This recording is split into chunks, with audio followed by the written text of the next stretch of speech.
thought we'd do it on the avenue. Waas, Sappening.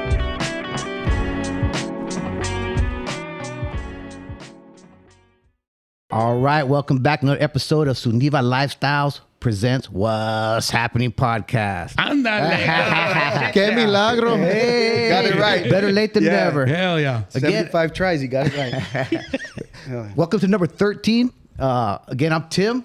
Got my co-host Mike. What's up? What's up? Got people Jeff. And a son-in-law named Jeff. And the best baseball player that ever lived. Metal. Órale. And we got little Chris on the couch. You kicked me out. And always, we got a staff of unpaid interns over there. Dang. Yeah. He's getting better. All right. Hey, today we got a very special guest, Mr. Adam Vigil, born and raised here in Arizona. Adam Vigil. Adam Vigil. He is an artist by the true sense of the word, right? Yes, sir. Rap Yes, sir. artist, philanthropist, cultural influencer, right? Whatever you want to call me, bro. Just don't call me lazy. I'm going to call him, Just don't call him late for dinner. I'm going to call him A-Bomb. Yeah. Yep. A.k.a. A-Bomb, a.k.a. Adam Bomb. Welcome Yes, to the sir. show. Before we Yes, get sir. started, I heard you grew up a couple of these dudes and played Little League, and I heard the Dodgers used to kick the A's ass. Well, bro, see, that's what I gotta. Let me get this off of my chest real quick. Hey, let me hear it. Look at Let's this hear it. shit. The Dodgers always beat the A's, bro. Oh, here we go. Little League and Farm League. Farm League. Man, I don't remember seeing you guys at Luke Air Force Base. We in the winter circle with the. won that shit. We won. We Nah, took those it. are good times, bro. Actually, That's probably the favorite part of growing up in the hood, bro, was baseball with like everybody, bro. Because that's like the innocence was still there. We were all so young, just having a good time, you know what I mean? And then fucking Eazy-E came out and everybody turned into gangsters. actually, we combined teams That's that year funny. to win Luke Air Force Base. Yeah. It was Yeah. A's and the Dodgers. And don't leave out the Cardinals. We won it a few times too around there. Yes, The Cardinals. sir, we did. Yeah, we did. Third place. But that's it. So Yeah, third place. I out of have 14. pictures to prove it. What Little League field is that? Participation PT trophies. PT Cole. All right. Yeah. The competition was real, bro. It was there was a lot of teams. Mm-hmm. There was a lot of talent. I like to say, you know what? Some of the homies should have made it to I Major agree. League Baseball. I agree agree. 100% too. One sitting over there, one sitting right there. Hey, I ain't gonna lie, man. He was a bad boy back in the day, bro. Oh, hey, look at him. Look at dude. míralo. Hey, Yeah, Adam, bro. remember that mural driving down PT Cole, that wall? Yeah, Fernando Valenzuela. They had all band. That was one of my biggest influences growing up. I was That like, was yo, dope. like it was hand painted like brush. Yeah, you know what I mean? A lot of that, yes, but it was still there was art on the walls. And I remember being at the games with a snow cone in my hand, waiting for them to call me to be. Hey, you're on deck, and I'm sitting there looking at the murals in the back. You know what I mean? That was a big deal for me, bro. That was a huge deal. Like, I don't even think about it too much, but that was one thing that kind of like, yo, we could paint on walls. What year was this? Man, this was like early. 85. Like, yeah, So the 84, second place team always got snow cones. And then, and we got a big soda and a big hunk. Yeah, you got a big hot dog. Got a big hot the dog. snack bar. What about getting a snow cone? Like if there was a foul ball, did you run guys down- Oh yeah. ever You do took that? the ball. Somebody hits the foul Yeah, ball. yeah. You got all these kids running for the foul ball, and they get a free bunch snow of foul cone. balls. Hey, the snack bar Nah, used it was to be over off the to the fence, bro. side, That's what it was. and I remember after the game, you just see a ton of kids just sprinting to that snack bar to be first in line. Yep. Like he said, it was dope. Back then was It dope. was. It was, man. It was a good Great time time. for us, Anything, bro. man. It was a good time. I remember back in after, like I said, when Eazy came out, and even before that, bro. When we used to go watch the gang football games. You know what I'm saying? They the used to play at parks, PT Go. They used to get up there. You see all these cholos running around with their shirts, their muscle shirts, playing football, tackling each other, about to fight, bottle caps and glass in the grass. Tackle football. Yeah, it was no joke, bro. No two-hand touch on the butt, Timmy. Yeah. I don't know about that.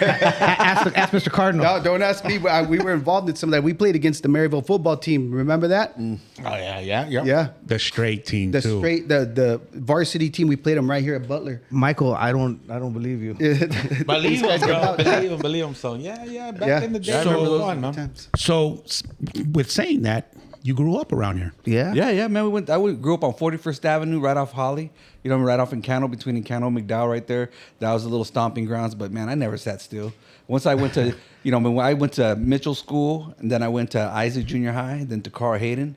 And, I did my freshman year at Carl Hayden. Then my sophomore year, when they started the magnet program, my mom was all, we're going to Alhambra. Because I had my homeboys, Adam Fuentes and the Fuentes brothers, they all were going to Alhambra. And then even a lot of the homies from the South Side that I knew growing up, they went to Alhambra too. So it's just like, we got there and we were the only Mexicans. You know what I mean? That was because Alhambra was a predominantly white school. Yeah. There was some black guys, tall, like preppy black dudes that were on the basketball team. They got Carlton's. Yeah, but it was just like, that from going to Carl Hayden to all Chicanos and Mexicanos everywhere, and then you go over there and it's just like, Culture shock. yeah. And I used to love white girls. Don't we all?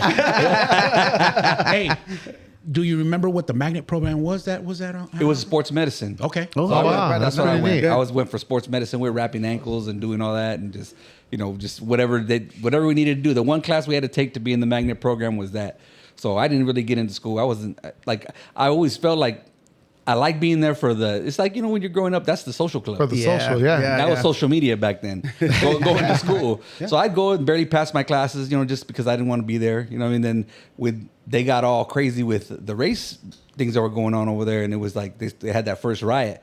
They called it a riot. And it was just like, it was just the Mexicans, defending themselves because all the white boys were just hating on us. You know what I mean? And I got some Chicano homies that were there when I got there that grew up in that neighborhood, like the Lama brothers, Robert and Freddie, and those motherfuckers, those are my boys. And when it all went down, even the Miltons and all those guys, it was just a bunch of like, just unorganized chaos. Everybody just trying to defend their hometown, and like all these little gangbanger looking kids coming over here, and then they were all just living the dream like you see on Can't Buy Me Love, those old movies. It was like that. It was like the Outsiders, basically. Yeah, pretty much. You had the greasers, and then you had the white boys, the preppies. Yep. Right? Yeah, exactly. Yeah. And then I found out one of my teachers was Puerto Rican, and she was bad, bro. Miss Matias. Shout out to Miss Matias. Miss Matias, bro. Better than You sure it wasn't Mr. Fury? What's her name? I'm gonna look her up on the gram. Yeah, there you go. I don't think she's even available. I think she died or something. I don't heard about it. I even think she got a student got her pregnant or something. Yeah, but one of the big basketball players. But yeah, you know what I mean. And after that, it's like I got kicked out of there after we had those riots, and then I went to Bostrom. Then they sent me to Bostrom, and then that's where I met all the troublemakers. Yeah, it was crazy, man. I had Where you got reacquainted with all the reacquainted, trouble. man. Yeah, all the troublemakers were there. Everybody was there. Like, that was your last resort. They said, hey, they told my mom, like, we're gonna kick you out of the Phoenix Junior High School district because I was starting the riot. I wasn't starting nothing. I was defending myself. You know what I mean? I don't like confrontation. Right. I mean, the last thing I want to do is fight anybody. But they put me in a corner, bro, and I had to fight my way out of it. So then that was the only fight they saw that day. The principal saw it, like, happened to be in that corner. So, it all went down, and they put a lot of the blame on me, and it is what it is. But I can't. This is the path that God put me on, man. So I'm not even mad. Everything I went through is to get me to where I'm at today. So I'm happy to do it.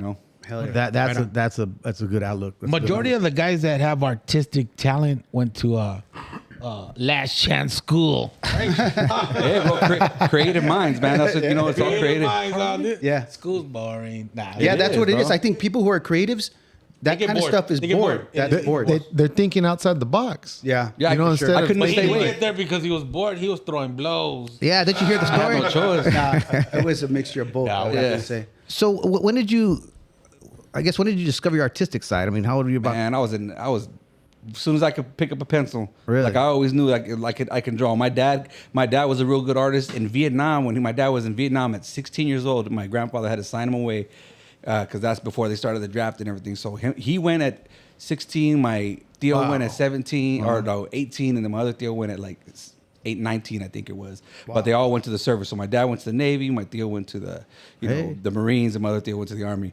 But my dad in the Navy, he would real good artist. He would paint pictures of naked women like centerfolds out of shoe polish. And he used to have these pictures, and we used to look. My mom never used to let us look at them, but when she had a box of pictures out and we're little, and she had to remove them because they look real. It was realistic. My dad was bad. Bro. Really? And You to still this have some day, of those? no, my mom's got them somewhere. I got to ask her for them. But Yeah, my those- dad's still, he's an artist too. So he's at home. He's carving stuff. He's got he lives on a ranch in New Mexico. So he carves a lot of wood, and does a lot of wood sculpture. I keep stuff at the house, like walking sticks for the kids. All the grandkids got one.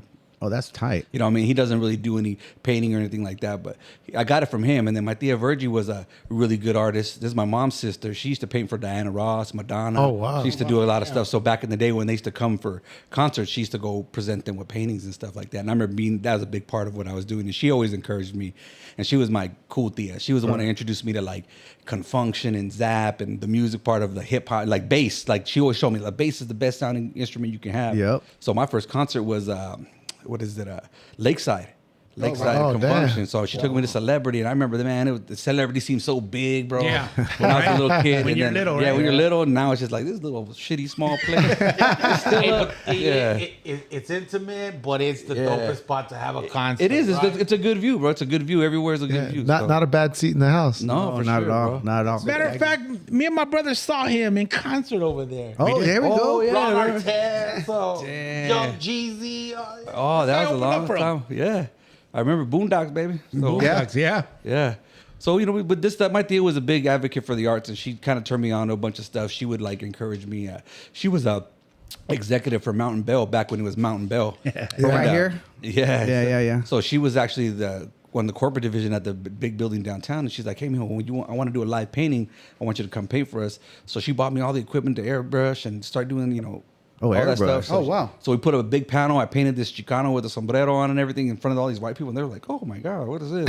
How And old they were you loved at it. this time? I was like 15, 14. Oh, man. So, you know what I mean? It was cool to experience. And that was like my first taste of it. And then all the people cause most of the time you guys knew, man, I'd be in my front of my house was like a drive-through. If you ordered airbrush, you can run up to my window and I was in there airbrushing and people were just picking up their pants and their orders. So, and then she got me into that and I was like, oh, it's another it's a bigger deal. And I got paid really good too. So I was like, man, I need to step it up a little bit. So what did you start out doing? I mean, prior to the airbrush, I mean, did No, it was just pencil and paper. In the 5th grade, they had a contest at school for Minute Maid orange juice or something to draw like something. You remember that? I remember that. Yeah, and so like everybody started drawing it, and then this one little homie Joe, shout out to Joe, because he was just like he already had an idea, bro. And I kind of glanced at his shit, and I kind of bit the idea.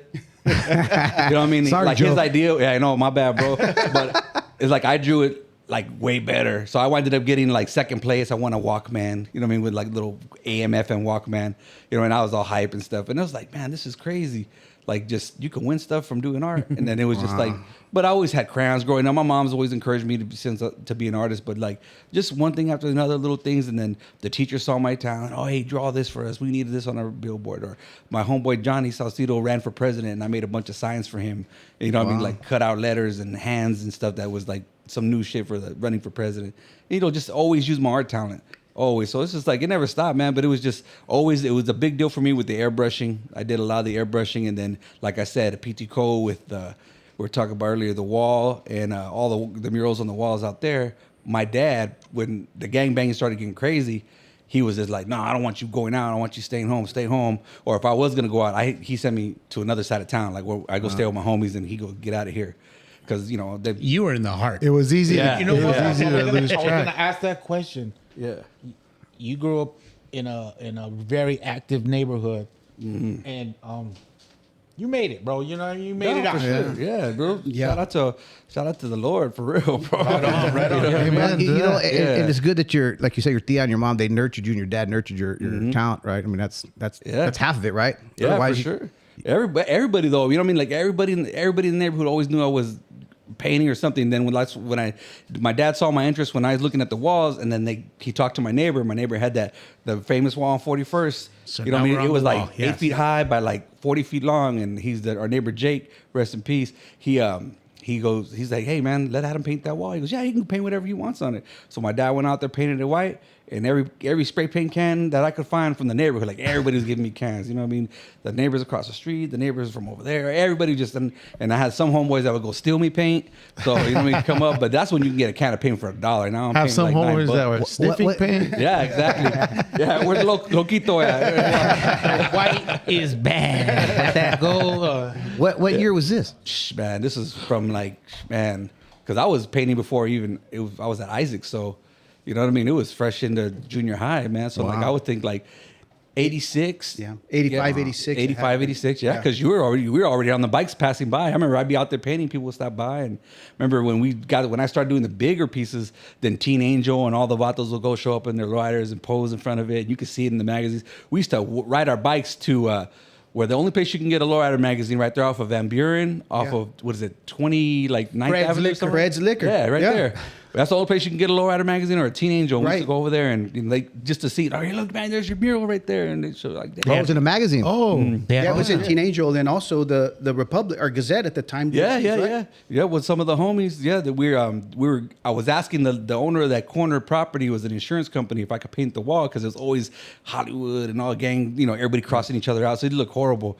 And so he saw what I was doing down the street, and he never, got back to me, whatever. But so that's when the newspaper came and was like, hey, I heard you're trying to do this wall. I don't know how they heard about it. And so he goes, want to do a story on you. Would you mind, if we took some pictures of you guys in front of it?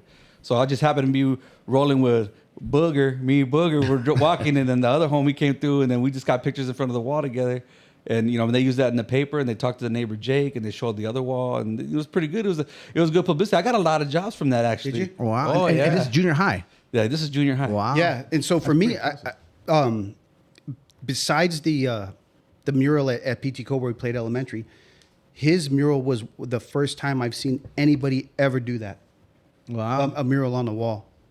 I went by there several times. I had my mom even take me over there to go check it out because the buzz around the neighborhood was, you got to go check out what Adam did on this wall. And Wow. Yeah. Wow. I'm gonna let you know right now, man. You're a little bit younger than I am, but your wall though, inspiration to me, man. Thank you, bro. Thank you. Yeah. Every time, it was cool to go over there because we had a lot of homies over there, partners over there where you lived, and just being able to go by there and going, that fucking wall's dope. Yeah. I wish it could be everywhere.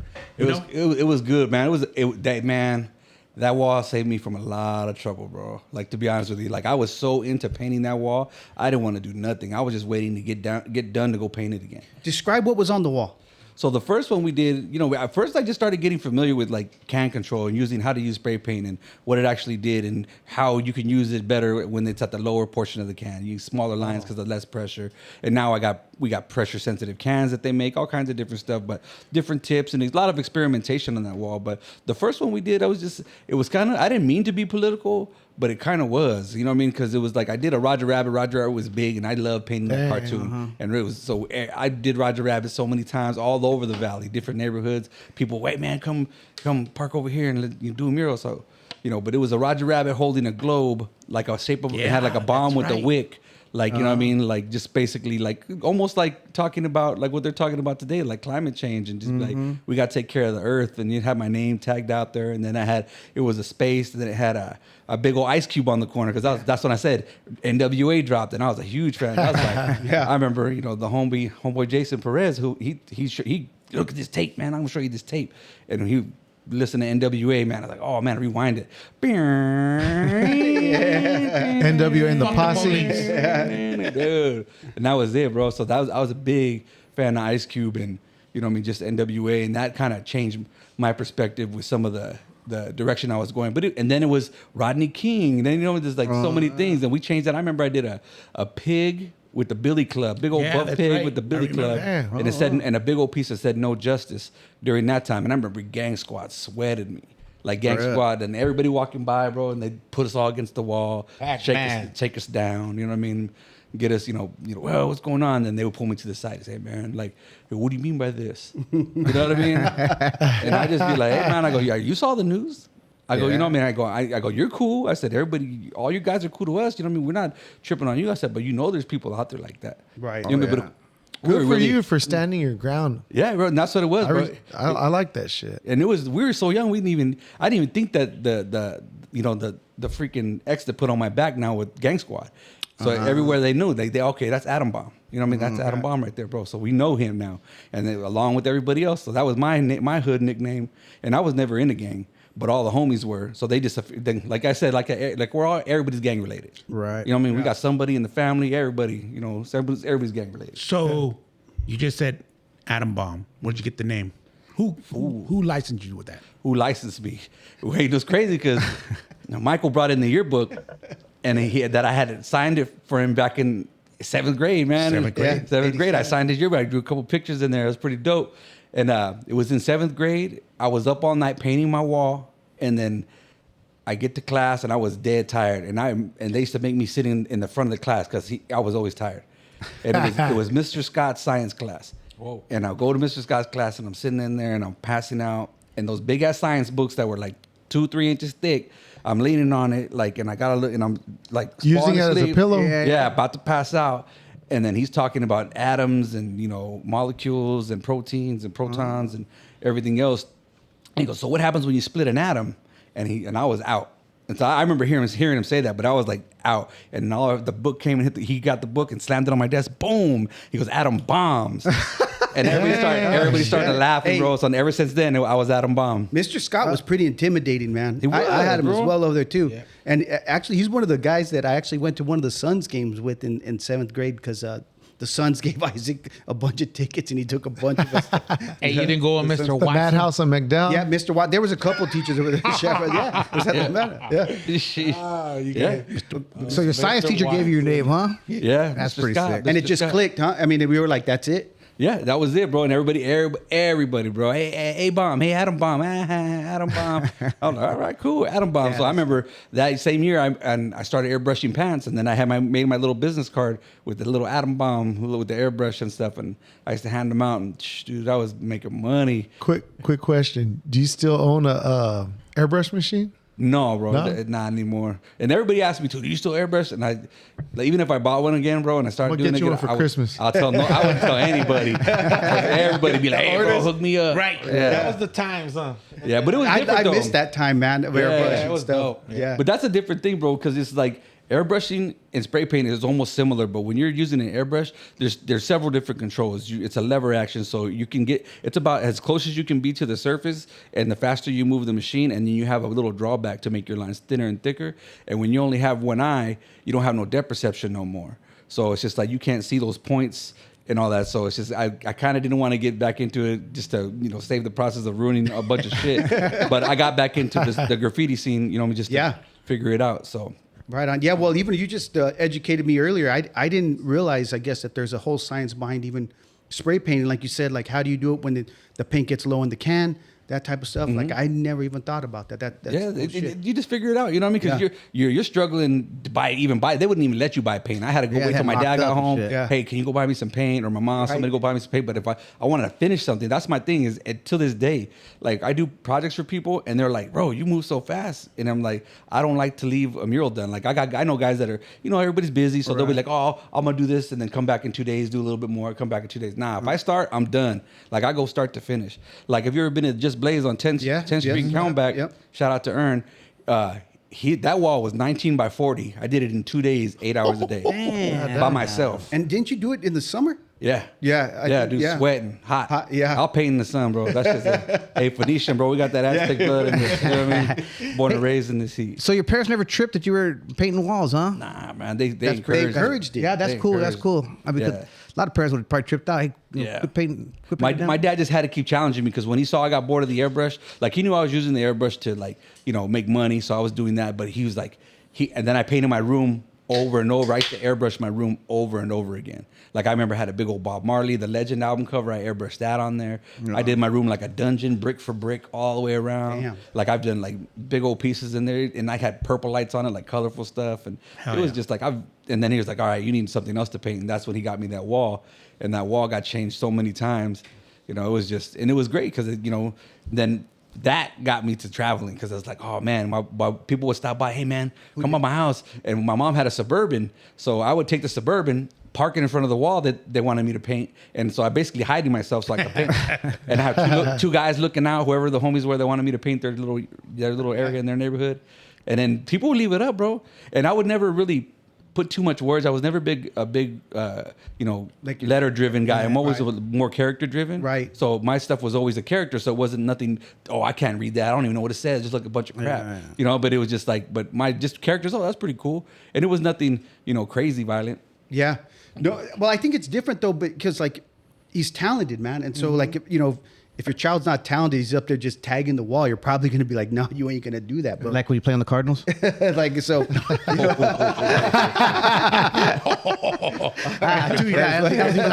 was an easy one. But anyways, so, he's talented. So why wouldn't they encourage it? I totally agree. I just, parents trip out, kids painting the wall, right? I mean, there was a lot of people who did agree with it. So yeah, and like say your dad was an artist, so he understands it, right? He understands exactly. the whole principle of it. Do you have photos of any of the old stuff? Actually, I do. I got the actual newspaper clipping on my phone. Oh hell yeah! And nice. I got some. And that one of my good friend of mine, George Salazar, he lives out in Kentucky now, wherever, I don't know where he's at, or in Kansas. But he actually saved all my stuff. He used to go around documenting all my stuff for me. He had the actual Polaroids. Dang, that's pretty of everything. cool. So he gave it to me. And actually, Javier Soto has my stuff. I left it with them last time they did an interview on me. Shout out to Javier Soto, man. Little Javi? Really? Channel 3? Yeah. Yeah. He's a cowboy fan. Yeah. That's what I was there for. Bang, bang. Yeah. When airbrushing was big too, George hooked us up too. We had stuff. Yeah, I had Scooby Doo on my pants. Oh my God! Yeah. You had Scooby Poo on your pants, bro. We had all that. Mystery machine on your ass. That was a good time, man. So I know what you're talking about when it comes to airbrushing and all that. Yeah. And painting the walls and stuff like that. So great stuff, man. Good stuff. Fun times. Yeah, it was. It was a real great time, man. It was the beginning of hip hop. You know what I'm saying? When you get, the beginning of like, oh man, first time I seen somebody had told me, man, they got these books at the library talking about graffiti. And then I would be like, what? One of the homies that Carl Hayden moved from Brooklyn, this dude Antoine, and he was telling me about graffiti. And I'm like, man, he goes, I see what you do, bro. We could do this and that. So I was like, man, well, I'm gonna go check it out. So I would walk to the library, bro, on McDowell from my house. Damn. Before I had bus fare, I used to walk. It'd take me like 3-4 hours, bro. Just to walk to the bus, go over there, check out books, and then in July. In July. But that's what happens when you love something, and I get like tunnel vision. I just want to figure it out, and that's why I do my murals the way I do them. I gotta get it done because it's like, as an artist, you're upset. I get a flash. Become obsessed. Like, so when I go meet people, like people want to say, hey, well, give me a quote. And I was like, all right, well, I'll tell you. He goes, well, what do you think of a concept? I said, I got to see the wall. What do you mean you got to see the wall? And I go over there. It's like, I got to feel the energy around where I'm painting. Wow. Because once I feel it, then I'll get it. Like, I was listening to Ray's podcast, and like me and Ray vibe, bro. I can vibe off of Ray because I kind of see how his mind works. So, you know what I mean? Anytime I go anywhere, I got to feel the energy of the community that I'm in. Right. And then, the vibe of the person I'm doing the work for. Yeah. I've turned down jobs because I just don't like somebody. Or if I feel like Bad negative mojo? energy. Yeah, bad mojo. Yeah, you know what it is. I Yeah. don't want to put myself in that kind of energy environment. Right. But when I do choose my clients and, it's it goes comes out dope. perfectly. It comes out dope, it does, 'cause bro. I've Because seen like I them said, I roll by, I roll with the grace of God, bro. So it's like anytime he put somebody in my path, I know that it's going to be a benefit to me. Right. I'll tell you what, we're going to take a quick break, and then we're going to come back. We're going to pick up on the energy, and then we're maybe talk about how you got into hip hop, how you got into rapping, all right? That's a whole nother story. All right, we're going to pick up on that. All right, take a quick break. All right.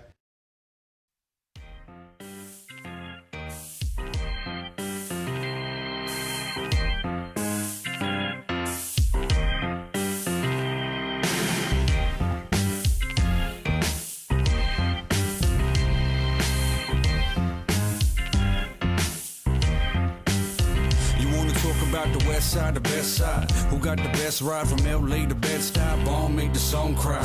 To all the homies locked up, hold your head high. I read your good book, play it, and then you know why. The pleasure, the pain, the life of the game. It's like the blood in my veins. I know you're feeling me, man. You want the fortune and fame, soul in exchange, or gang banging in the hood, man. You ain't gonna change. No, well that's the life of a G, I guess. Tattoos on your head, down your neck to your chest. You keep doing your things and stay blessed. I'm gonna fly around the world to represent for the West. My homies all crazy. My hood's so crazy. My homies so crazy. My hood so crazy.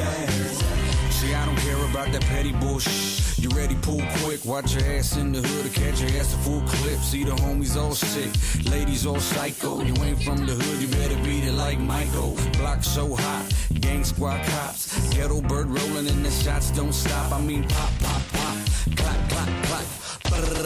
Yeah, chop, chop, chop. Is there anybody out there? It's worldwide, low ride in the hood. The cars hopping when I got there. It's time to get things popping. Now I got here.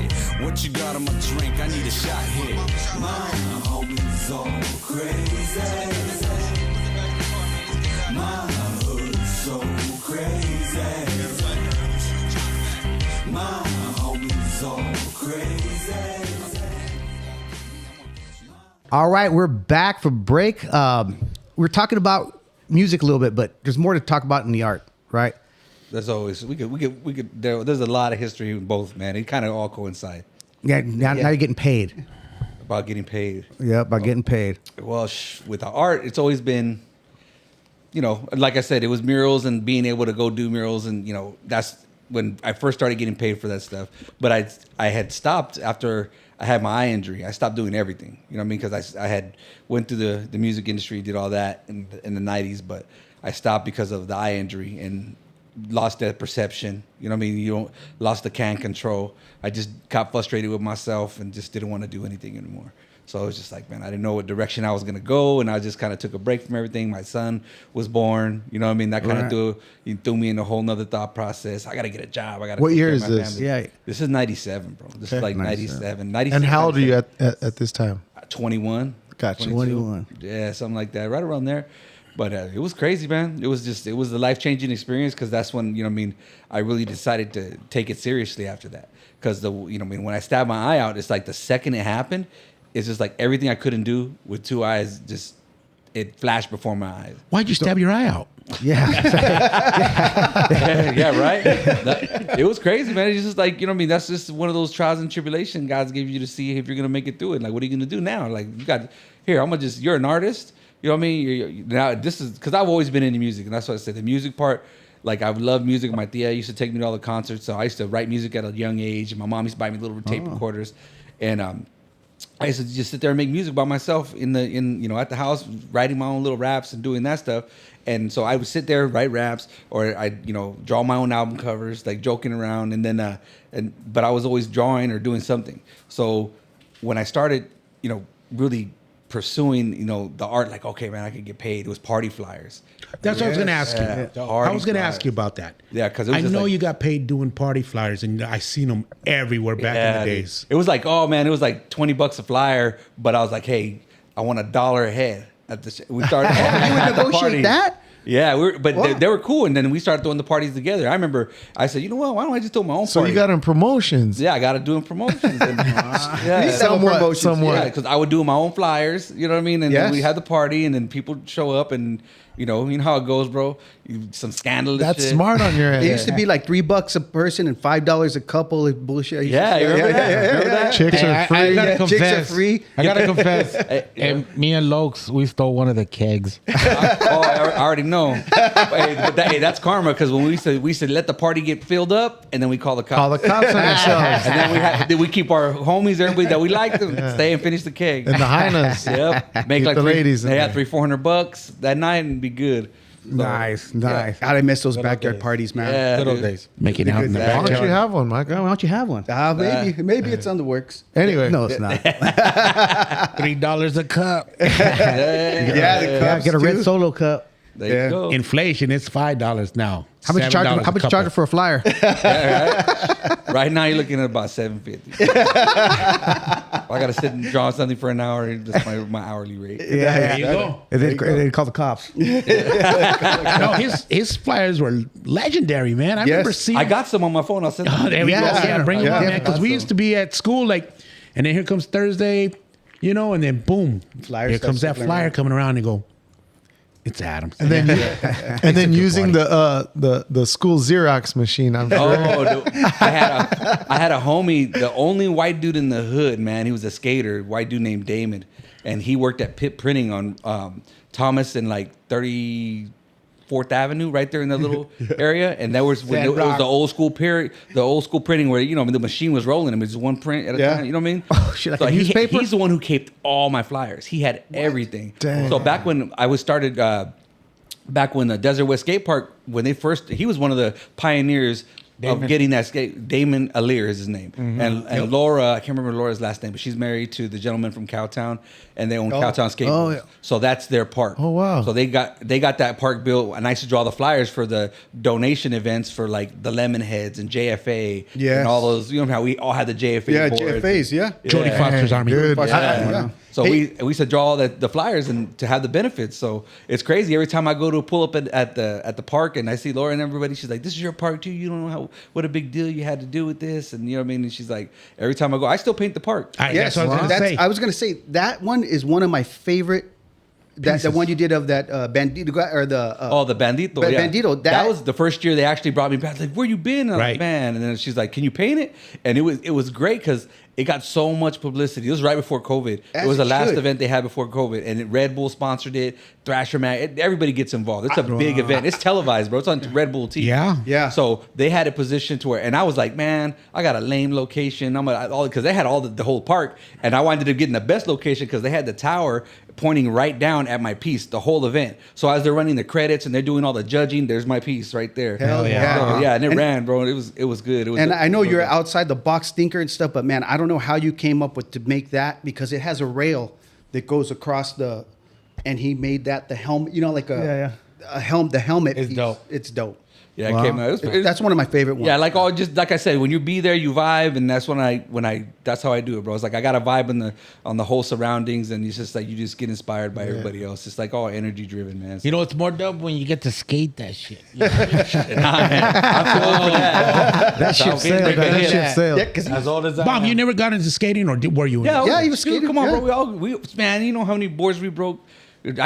How many wheels I went through skating all the way over here? Who had the half pipe in the hood over here? We did. Yeah, see, I remember where I was always too scared to go ask, can I skate your half pipe? But I would always just skate by it. You know what I mean? I remember, coming this way. I used to hate coming here on my board like late at night or like right before dusk because I get fucking chased by a dog for like 2 miles. There's always a loose dog out here, bro. Yes. Always. My a own loose neighborhood, dog. I got chased by that dogs too. Yeah, bro. It was bad, bro. It was bad. So Yeah. you know what I mean? But yeah, dude, it's just like that's just it. When you're growing up in those, anywhere, what I mean, like just the environments, and dude, I was always motivated. Everywhere we went, man, you just feel everybody's energies, and what I mean, it's just always a good time, and it's always had me going. So with that motivation, would you say that where you come from and where we grew up has a lot influence on what you do on your artwork today? Now, today, bro. Yes, it is, and I didn't like it. I'm gonna tell you right now, bro. I hated Chicano culture. I was mad, bro, because growing up, when the gangbanging really started, they shot up my house 3 or 4 times. Yeah. You know what I mean? We used to sleep our mattresses below the window. You know what I mean? So, because the bullet holes were like always, like, man, we were right there off the street. Like, thank God they never went through the windows, but they were shooting at the brick, and we had the brick front of the house. So, Yeah. you know what I mean? And then, like, the homies dying, hit Monte Vista, and there's a drive-by over there. That was hardcore right there. Yeah. So, you know what I mean? Just a lot of that was going on, and then tag banging and all that stuff that went on, and just, I remember I was in the front yard with my homeboy China Mike, and this car rolls up. Where's Adam Bomb? Adam Bomb, is that you? And I jumped up, and my homeboy Mike go, yeah, what's up? Who wants to know? Just dude puts his gun out, boom, boom, boom, starts dumping on. I was like, oh shit, and I'm like, man, you know what I mean? I just broke the other way. I ran away from the house because I don't want the house to get shot at. I ran towards Holly, and just to get out of the way, Yeah. and they booked. They took off because my neighbors across the street were old triple OGs, like from Califas. You know what I mean? They were the Garcia family, and one of the dude Cali got his eye shot out in gangbanging back in the day, and them fools heard that, and them dudes just took off, and they winded up turning down Monte Vista, down the wrong street. Wrong street. Yep. Hit a mailbox, and them fools couldn't move the car. The car wouldn't move. They tried to get out and run. One dude got away, and the homies got him, bro. And that's all. I didn't even ask what happened. I just left it at that. And I was just like, because they were like, man, what happened? I was like, bro, I don't even know. They came and shot your house again. I was like, yep. And I was never a part of that. So that's why, it kind of got crazy. And that's when my mom was like, oh, you need to get out of here. You need to do something. But that's why you kind of took a turn for the Chicano culture. You were kind of thinking that way, like Yeah. And that's what it was. It was like that kind of unsettled me. And like I said, and the homies, good friends of mine that passed away, just dumb shit. And so I was like, I was just mad, bro. I was just like, Understandable. Very understandable. And dudes are probably jealous of you, right? Probably saw your name. Yeah, well, that's what kind of the tag banging was. It was haters before there was haters. Right. You know what I mean? It was just jealousy and all that stuff. And then I'd go everywhere, bro. I'd be on my skateboard everybody's hood. Like that's what I got homies in the east side, west side, north side. With the white boys everywhere. That's because I used to just go skate and paint. That's what kept me out of the hood. Yeah. So because I asked you that question because now when I look at the stuff that you do and you have done, I see a lot of influence. Yeah. So this is how it came about, bro. So like this didn't happen till about maybe I'm gonna say like 12 years ago. I really got back into the Chicano culture, and it was just I did a collaboration with Blockstar, and those are the homies from the hood. And then we're working on a brand of clothes, and it was just like it was pretty cool concept wise. I was happy they were paying me for design, and we were working together to make it happen. And but then it was just like all right, and then I was like, you know what, I want to try to do a mural again. And I'm like, what am I gonna paint? And I'm just automatically This is your first mural after your eye injury. And there's a video on YouTube I have of that, and I documented it because I wanted to. This is the first mural I painted since back in the day, since I had the big wall. Like that was it. How many years do you think was that gap? Gosh, when I stabbed my eye out, I hadn't painted maybe 5 years before that. Like 2 years. So you're before like that. 21, right? I was like maybe like 19 because that's when I started traveling with music, and then I stabbed my eye out, and then like I said, when that happened, I was like, everything I can do with my two eyes, I gotta change it up. Mm-hmm. So what happened to your eye? You stabbed it out. You got a knife and stabbed your eye out, or what'd you do? Yeah, bro. I'll get to that in a second, but I want to get to the culture part. So stay in the lane. Stay in the lane. Stay on top. He's swerving over here. Okay. So it was about 12 years ago. I had got an opportunity to go work with the Arizona Super Show, and it was my homeboy Tony Herrera and his brother Kenny and Michael, and they were, I guess, I don't know what happened. They bought the rights, or they were doing something to get the lowrider show. Right. And then they may have been working with Richard for the first event, and they were like, hey, you want to come on board, do logistics, we'll pay you, whatever, because they knew I did logistics for a company I was working with Arvizu Advertising. And I was like, yeah, I could do that. You know what I mean? So let's go. So we went over there, and we were during moving, I see all these vatos from LA, New Mexico, all over everywhere, just bringing their rides in, all these Chicanos. And then I started seeing all the homeboys that, not necessarily cool with, I never really had no beef with anybody, but I just knew people who didn't like me and whatever. And I got, I was down in there. I had the walkie-talkie. I had the security. I had been working out more, so I had a little more in shape. Yeah. You know what I mean? So I was kind of like, what you looking at? Yeah. I was just walking around, not trying to be a dick, but just because if you know me, like, I'm always wearing glasses or I'm always squinting because my eye, I can't see real good. So I'm walking around, and all these dudes that I felt some kind of way about. Well, hey, what's up, bro? What's up, man? Hey, Adam, what's going on, bro?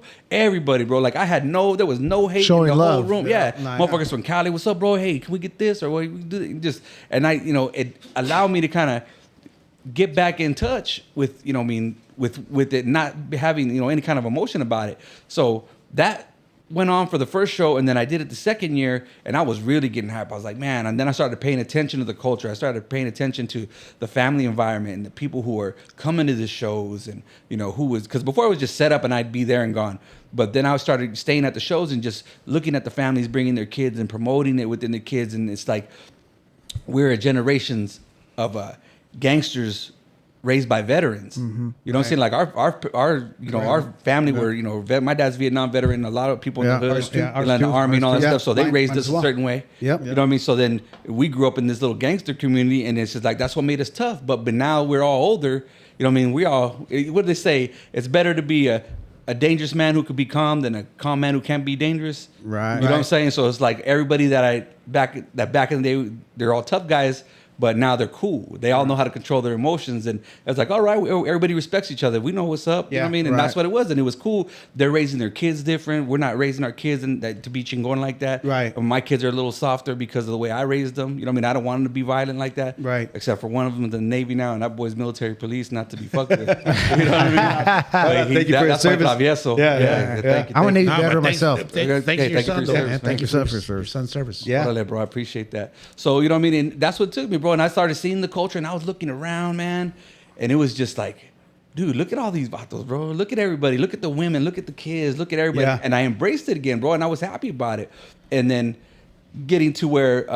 It reminds you of your childhood. yeah, it does. And that's what it would. It turned it around, bro, because it was just like, I was so sour about it. Like, everybody that I painted in my pictures for the Lover's Lane series I did was motherfuckers that I'll be ready to scrap with. It's right. because, like, but that it put an impression on me because now that I see them and they're all grown up and they're just good people, man. They're just, like, respectful, like, give you the shirt off their back, bro. Yeah, so let's talk about that Lover's Lane, because he came up with the dope concept and he made it interactive for the people that went to the show. So what he did was he drew women and men, and then what you had to do when you went to the show In the gallery.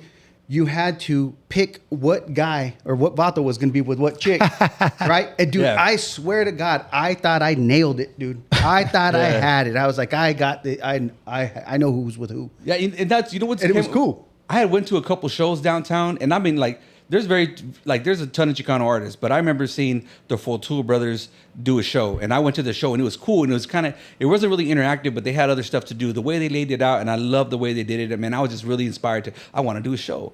And then so when I came up with the idea for the Lover's Lane thing, I go, I want to do something that's going to keep people there. Because when you go to an art gallery, if you ever go in there, people stand, be quiet, pretend to really look at it, and just move on to the next one. Right. You know what I'm saying? But this is like, there's so many different styles of art. I was like, I want one thing that people are going to have to look at.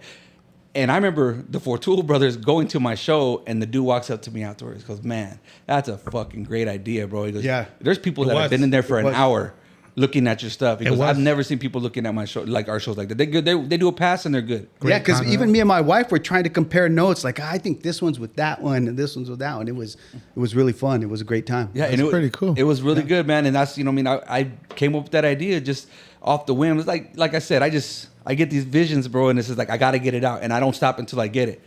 And you know the people that he drew is people that you could relate. Like, I think I know a lady that looks like this. You know what I mean? Or like, I think I went to high school with the chick that looks like this. Bro, I took that show. Just like single de Mayo just like queen. the little homies. Everybody Yeah, has yeah. a motherfucker from that. Dude, and that's why From I the didn't name homies them. I didn't from the name none of my neighborhood. paintings. I numbered them. I said that if you went into the show and you read it, it says I chose not to name these people because you guys give the names. These people have an attachment to you in some way, shape, or form. And that looks like my Theo, or that looks like this. I took the show to Pomona. And I took it to San Diego. So Wow. And I took San Diego. We did it at La Huerte, the big old show they have over there, right there. How'd they take to it, man? They loved it, bro. It was crazy because I'll tell you this. This is how Cultura gets. This is kind of the reason why I didn't like it. They're real territorial over in San Diego, bro. Yeah. Like, I ain't even gonna lie, bro. But I'm gonna tell you know. this. Yeah. I went over there. I did the show. I talked to Ray, my homeboy Ray, working class. He hooked it up with the homie over there at Por Vida Cafe. He goes, Ray hyped me up. Right. And the dude was like, yeah, bro, bring him. And so they winded up calling me. He's like, yeah, go ahead. You can set up here. We'll hook it up. You just come in there. I got a little area. We could just down the hallway. It wasn't a very big setup, but it was cool the way he had it laid out. So it was like people got to walk in and back and kind of check it out. So it was like at the end of the show, at the end of the strip, because La Huerta is the corner where they have the car show. They got a stage at the very other, and DJ Shy's out there from here, and he's out there spinning. That's and right. You know, it was dope, bro. So it's like I felt kind of at home, but you know, all the San Diego car clubs and all the Chicanos and everybody, and then it was people went to the show. You know, went and saw it. Like, you know, even the people from the neighborhood, like the more people from the neighborhood really didn't check it out, like in waves. Like the regular people, the attendees of the show, like people who weren't from the neighborhood were seeing it. They were going in and out. But after the show, we unloaded, got everything ready to go, and I got on my Instagram and I said, hey, I just want to thank, San Diego, La Huerta, the corner, and everybody in the tribal community, because it's all tribal. Yeah, Bobby. Tribal clique, Yep, Bobby yep, and all them. yep. And it's shout out Por Vida Cafe and everybody. I said, thank you for allowing me to be in your barrio and showing my art. After that, bro, I got like 300 followers, dude, and all these San Diego people, and everybody's like, they wanted to hear that first. Like, okay, bro, you can come to our neighborhood. Yeah. But as soon as I showed them some love, and then it was another Love back. ball. Yeah. 619, baby. Yeah, Now, bro. we got a good homeboy from San Diego ourselves. And I even went back, like maybe, I don't know, maybe like 6 months later with my family, and we went to San Diego for vacation. And I went by the Tribal Studios, and I just DM'd Bobby out of the blue from Tribal. Hey, man, I want to go ahead and stop by your store if you don't mind. I'm going to take a look and take a tour. He goes, yeah, man, go over there, check it out. He goes, I'm not in town, but he goes, get with this dude, and he's going to show you the shop. So they gave me a full tour. Hell yeah. yeah. He's All got a that dope shit. shop, too. Yeah, bro. And I took some video and all that stuff. But it was just like, man, San Diego, they're a bunch of cool motherfuckers, bro. Yeah, they are. All them guys. Dude. Yeah, a few years back, I went to his Yeah. Street Legacy show. Yeah. Yeah. Bobby's real cool. Milo's the guy from Por Vida Cafe. Just good people, man. And I had a great time being there. And it was just the energy in San Diego is like, you want to feel your culture, like Chicano Park and all that. Yeah. Man. It's like, you go see some murals there. And I think you're working on Lover's Lane too. Well, what I'm going to do is going to be the same series, but I'm going to have the same 10 vatos and 10 rucas, so that show's still gonna exist. But I'm gonna add like the stickers you got up, like the couples cruising. I'm gonna do series. I'm gonna probably do like about 8 to 10 paintings of couples cruising, and that'll be the new to add to that show. When is this going to kick off? You know what? I'm waiting to we're going through that. We want to do that at Sagrado Gallery because my boy Sam Gomez, you know what I mean? Shout out to Sam. Shout out to He has Sagrado Gallery over there, and I want to do it there, but there's so much light rail construction going on. It's just hard to get in and out. You know what I mean? It's Right. It's just like, limited Want parking. the timing to be right. Yeah, I do want the timing to be right. So answer me this: your first Lover's Lane thing that went on there. Anybody get them all right? Nope. No. I have. So I've done the show. The first one I did downtown on Central and Roosevelt, and shout out to Lalo Cota for allowing me to do it in his spot. He actually, and this is like God's timing, bro. I was just one day, I was like, I want to do this Lover's Lane show. Now that I got all my paintings done, I just need a place to put it on. So one night I just pull up by Cardi. He's like, I'm gonna have some drinks, walking around. Lalo's in there painting. So I go, what's up, bro? How you been? We start talking. And he goes, yeah, what you got going on, man? You do anything? And I said, I got a show. I just got finished painting. And he goes, what is it? And I showed him some pictures. He said, oh, that's awesome. He goes, you do it here. I was like, Right. what? Yeah. And I'm like, oh, perfect. And he goes, you could paint the wall on the outside too. And I was like, oh, shit, for real. That was a dope painting. Yeah, so everything, it just happened. Like everything fell into place. So I ended up doing it there. I had over, 500 entries that night because I had that little card that you had to fill out, with the email and all that stuff. And then I did it again at Sagrado. I think I got about another 200-300 entries. And then I did it at in Pomona at the Dia de los Puercos. I did it there. I got about 700 entries there. Jeez. And then when I did it at in San Diego, I got about 600, 700 entries. And nobody got it right. Nobody got it right. And then I took it to the car show one year. I had it at the car show at the Arizona Super Show, and we had it up there. I got over 2,000 entries that day. But, dude, nobody. The most person that's got it right, I had some guy from Phoenix got 5 matches. Damn. Out of how many? Out of like Thousands. Yeah, thousands. Oh yeah, thousands. But Thousands, there was 10 couples. Yeah, so 10 couples. So you had to get the odds are crazy. I thought But- I nailed it, to be honest. Dude, swear this to is God, crazy. I So got like it. every day I painted, like my 12-year-old son has autism, and he is a big artist as well. So he watched me paint everyone. He's got a brush stroke or two in every one of those paintings. Oh, right on. Yeah, so I get him in there. He sees me paint. He'll come in. I go, here, fill this in real quick. I'm going to the bathroom, and he'll just paint on it, just to keep him included. yeah, that's cool. So he saw it. Like he saw everyone, and everyone when I painted one, and if I painted a guy, then I painted a girl, then I painted a guy, and I painted a girl. He's the one who made the order. Oh, So I have a master sheet with his order because he picked the couples. So that's why it's just like you'll never get it, bro. Because like you'll see the chick with the LA hat and the guy with the LA hat. Oh, you think they're a couple? Yeah. Or you see this chick's got this tattoo and this guy's got this tattoo and that's what it is. And everybody goes that way, but it's just wired different. Yeah, he's just wired different, bro. He sees it. Something that he sees makes them go together. See, I was gonna ask, is there a cheat sheet? But there it is. Like to us, it don't make sense. Yeah, to but it to makes him- sense. But and- then when you think about it, it's like it makes sense. And dude, he's I don't even need the sheet no more because he already knows. He has it memorized. Yeah. Hell yeah. That's one of his gifts of autism is that his superpower is his memory, bro. Nice. Like he'll go in there. He's like he already knows who the couples are. He'll be like, oh, that goes with his, that goes with her, that goes with this. Hell yeah. And it's always the same. And I'll look at my sheet and I'm like, bro, you crazy. That talent runs through all his kids. Yeah, all my kids. Yeah. My son that's in the Navy, he's a great artist at Perry. Perry. Shout out Isaiah. Right So he on, does it. right. My daughter can paint, but her artistic talent is she likes to bake. She likes, she likes to present, her dishes, and it's like art to her, like what she does. Sure. So she does. My daughter Lisa, she's doing good. So it's just, and then my oldest son, he's into fashion, so he designs like clothes, like cut and sew stuff. So they're all into it, man. But my 12-year-old, that's my prodigy. So do they do music? No, they do not do music.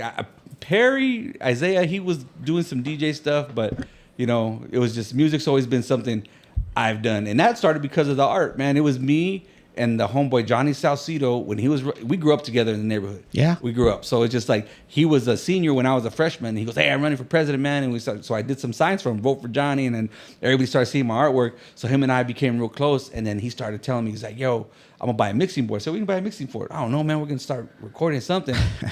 And then he just started getting. Sounds like us when we bought this equipment for the podcast. It was just random, bro, out of nowhere. And then one summer he took off, bro, and he comes back and nobody knew where he went. And he came back in town. And I'm like, not necessarily. Johnny was an entrepreneur, bro, and he might not have did the right thing. You know what I'm saying? But he came back and he's like, "Yo, bro, you got to go with me to Atlanta."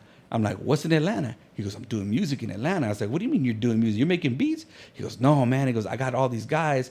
I'm buying the equipment. They're making the music, and I'm just kind of managing it and making money off of that." I was like, "What? You're crazy." He was like, "Hey, man, come on, let's go." Dude, that's actually brilliant. Yeah, it is. And I was like, "Okay."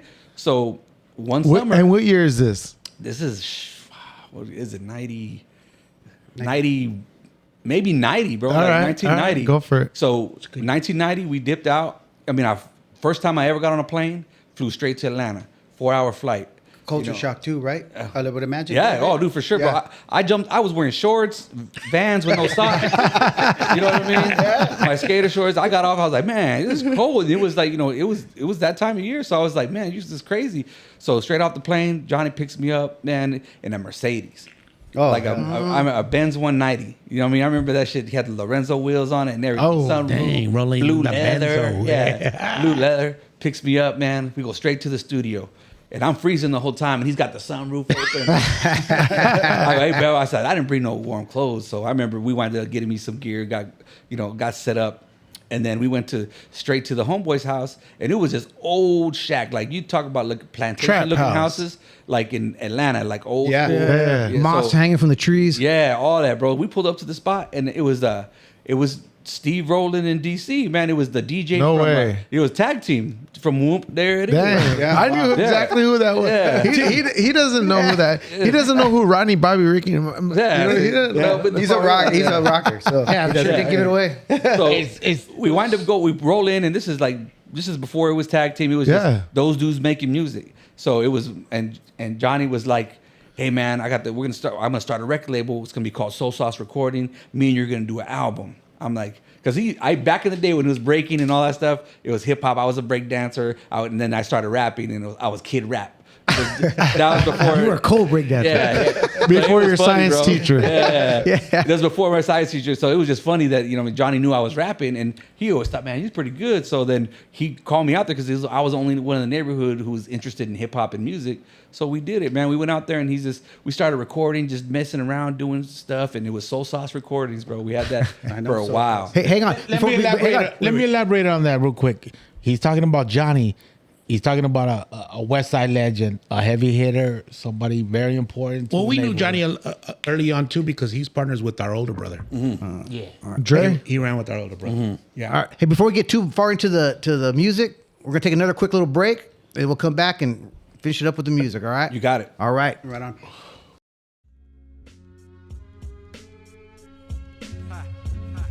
What up?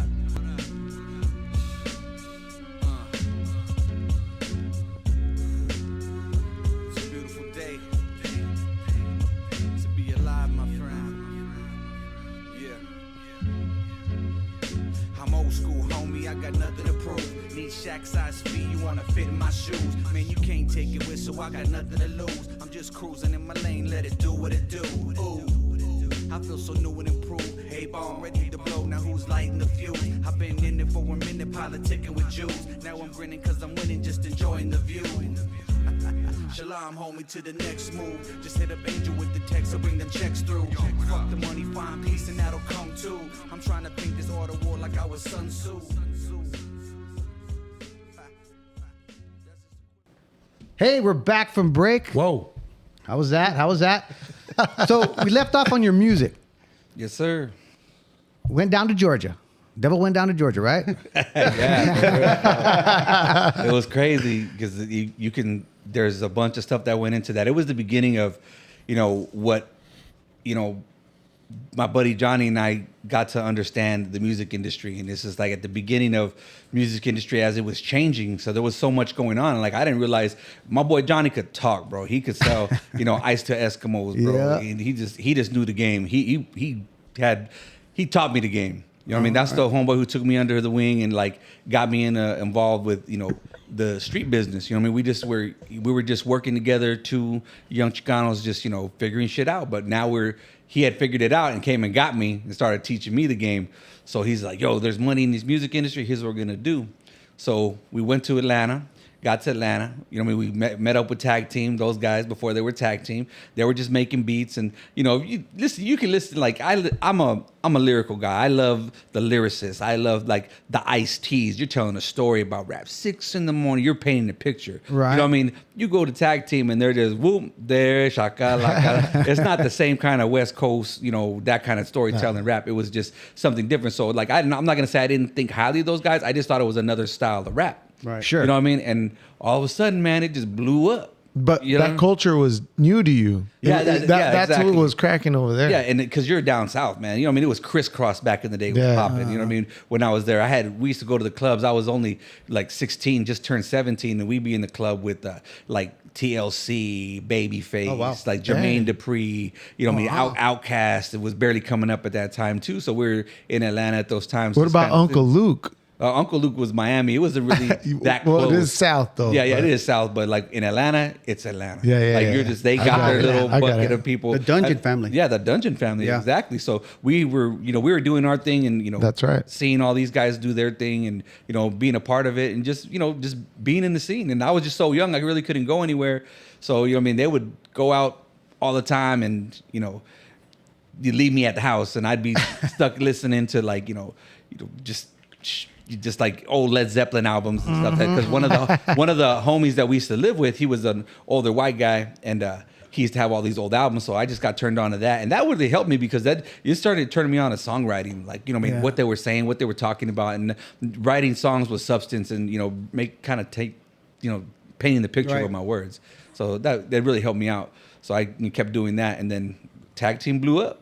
Yeah, they did. Yeah, Whoop, so there it is. Whoop, Wait a there it minute. Is it whoop, there it is, or whoop, there it is? I think they were Whoop. There Right? it is. Yeah, Whoa, there's an M. There's an M in 95 there. South did Woot. There Right, it is. Woot, And there remember they you had the battle on Arsenio Hall? Right. The Whoop There It Is battle, and the Whoop Tag Team won. Right. So yeah, it was cool, man. And those guys made a mint. Southern I'd never dance to that bullshit. If you guys don't know, 95 South is the freeway that's Yeah. going down on the East Coast. It's the 95 But South. what's crazy about that is in the video, there's Johnny in the background. Yeah, Johnny was there. I was there too. Were you? I was just in the background. Like I was That kid back there. Yeah, exactly, bro. Because there was a lot going on. There was a lot of drugs involved. There was a He lot was of too drinking. young. You And were too young. Johnny was just like, "Yo, keep him back there, bro." So he was cool. And I was driving, so I was Kinda cool. I was in the drunk. band. There you go. I was the chauffeur, so I was in the back chilling. But There you go. there's a little part in the actual video. I think you could see me for a split second. But you know what I mean? Johnny was in there, and dude, that wasn't the only thing, man. Because it went from Tag Team. When Johnny got into it with Soul Sauce Recordings, and he started, I'm gonna do the album. So we're gonna do the album. It's gonna be called The Boondocks, because everybody when we were in Atlanta, everybody would be like, "Man, where you guys from? Oh, you guys from Phoenix? Man, you guys from the Boondocks." And more than like 10 times I would hear that. Then Johnny's like, "We're gonna be called the Boondocks, bro. We're gonna." I was like, all right, So that's cool. how the name came. Just That's like how your the name science grew up. teacher. Yeah, exactly. I like that. It's It just was- like, it was yeah, just- you always get up. And that's why I always had a problem with like Johnny. I would joke with him. It's like, bro, you keep making up your nicknames, bro. You got to get a nickname. Somebody gives you a nickname. You don't just make a nickname up. Because he used to be called Soul for Loco. Because that's what they used to call Johnny in Atlanta. They used to call him Soul. Like now it's his nickname that the homie Steve Rowland gave him, I believe. All right. But he was Soul, and that's why everybody called him Soul for a long time. And then when we did the Boondocks album, so we did the first Boondocks album, we did a second Boondocks album, and then we did a third Boondocks album. But we only released the first one. Because Johnny was super critical. He didn't like, he would want to put something out, hey, I don't like that. We're going to wait. But we have all this material, and I was talking about, I'll probably just give it to you guys to put on some of this too so you can have it. But there's some really good music. The unreleased stuff. Yeah, unreleased stuff. It's like, Hey, there's Bomb, what was their favorite Presented jam? by SeunevA. What was your favorite jam from that? From that one? Going back to them days. It's the night. We're talking about the 90s. Oh, man. We did a song in Greedy Greg's studio, and it's called These Streets. I think the title was These Streets, but it's all you'll know the sample when you hear it. But it's just it talks about like all I do is run around these streets, all I do is ride around these beats, and I'm so messed up for that for all the right reasons. The season it must be reason I'm doing trees. I got my baby mama disbelieving. I met a new man and left his ass breathing. New soul, oh heathen Lord, thank you for my changing ways. Of better days, see light like sun rays, dark clouds move away, and that's when I really started. It was a more positive message than we were in the first Boondocks album. Was man. Hollywood. I think I said the N words a few times in the first album because we were rolling with like Triple OG Tech 9 from here. Like there's some old Crips like West Side City Crip guys that we were rolling with, and my boy Spook Loke and all those guys, and that's all we were around because nobody was really doing hip hop. It was like MC Magic was doing hip hop, right? And us. You know what I'm saying? But MC Magic was doing his thing at the swap meet, killing it. You know what I mean? And then we were just kind of like Johnny was trying to put it on another level. At the Perros. Yeah, so he ended up signing a record. We got a distribution deal with one of the kingpins, bro. Joe Isgro. And if you look up, your mafia history, this dude's responsible for like the union riots, supposedly the death of Jimmy Hoffa. Like, there's all kinds of mysteries. But I remember going to see him in LA when we had signed the deal. We went over there and went to his office, and it's a big house, like almost in the middle of LA, like in the city of LA. There's just the house, and it's a nice house, big old swimming pool. And we were there, and we walk in, and there's Rick James sitting in the lobby. Oh, wow. Yeah, like, is that Rick James? Rick James, bitch. Yeah, for real. You know what I mean? And then we're there, and they had came and did an interview on him, and we were in LA that same day. They shot it in the backyard by the pool with Rick James talking about his music career, whatever. And Joseph Isgro owned 20% of Michael Jackson. He was just a big dude in the game. And there was a bunch of shit that went on in the industry that people don't really know about. It called payola. Yeah, I know payola. Yeah, so they used to if you ever watch Ray, the movie Ray, and then when the dude's putting $100 bills in the dude's pockets to play the music, that's kind of what was going on. So I don't know if Joe and them were actually doing that, but it's just those were kind of the stories that would go on. So Johnny signed a deal with one of the biggest motherfuckers in the game, this little Mexican kid from Arizona, signs a fucking record deal with these guys, right? And it's just like, dude, like I couldn't fathom it, like what was going on. And we were like, well, you know what? This is kind of after we put the album out. Got the distribution deal, and then we started working on new stuff.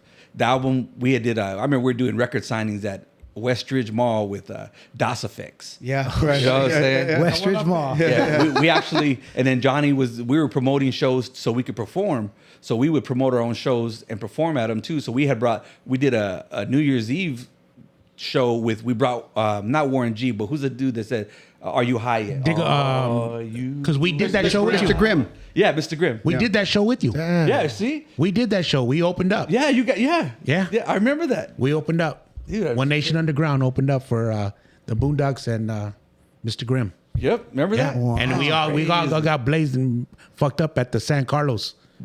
Yeah. Dude, I remember I don't want to stay there because they were like, this hotel's haunted. Right? Yeah. I heard Smoke. Mr. Grimm's big hit was Indo Smoke. Yeah, well, he had a bunch of hits, but So- that's the most recognized, commercial hit. Let me go back real quick. When he's doing this, and me and Michael and little Chris here, we're listening to the same shit these guys are putting out, and the same shit they're listening to on the East Coast.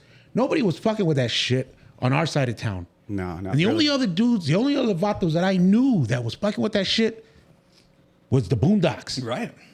And I remember that, man. Back in the days, we were like bumping that shit and all that. And then these guys come out with an album. It's like, whoa, here we go. Yeah. Here we go. Let's go. And then they asked us to do that New Year's Eve show, and we.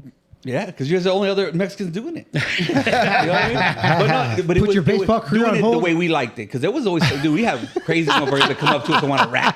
You know what I mean? Like dumb shit, like, hey, mamacita. Like, you know what I mean? Like, it was just crazy. So it was like, you guys were kind of like, it was a different time. You know, when we started doing music. Right. So it was good, man. And then everything switched when we got that record deal. So what the record deal was a distribution deal, and it was to Universal. What is it? It says on the record you got back there. Yeah, I think it might say, I don't know if it says Universal, whatever, but there's something on. There's a credit on there for Soul distribution. Sauce Records, Bull Records. Raging Bull Raging Records. Bull Records. Yeah, There you Raging go. Bull Records. That was Joseph Yeah, Isgro's that's- thing. Yeah, that's crazy. So the distribution deal was they were in charge of making sure our album got put in stores. So Johnny had issues with, why aren't we seeing any residuals? You guys supposed to be putting our stuff in stores. So what they were doing they were sending it overseas. What? So they were sending it to Germany, like all crazy countries, bro, that we didn't even know and they were collecting. This is, the mob at this point. We're dealing with the mob. Right. You know what I mean? So you can't expect it to go the way you want to. So, you know what I mean? It was just like all that went down. Only Johnny knows what happened and the deal he struck with those guys. But I know we couldn't do a lot about it. Just some youngsters in the hood just doing that. But don't they say that a lot about a lot of music acts? If it hits over there, then you're gonna hit. Yeah. So because they're pretty in tune with shit over there. Yeah. So here's the thing. So one of the homeboys in the group, his name was Dog. He's just a homie, that hung out, kind of like just was always with us. He was dating this girl who was half German, and her family came down from Germany to stay with them. And the dude says, he goes, "You guys are the Boondocks?" Whoa. And he goes, There you go. Yeah. And he knew every word Hell to yeah. every song, Dang. dude, verbatim. And he was just in it to win it, bro. And he was just like, yeah, they sell the album over here. So that's when Johnny got, he's like, oh, I got to find out what's going on.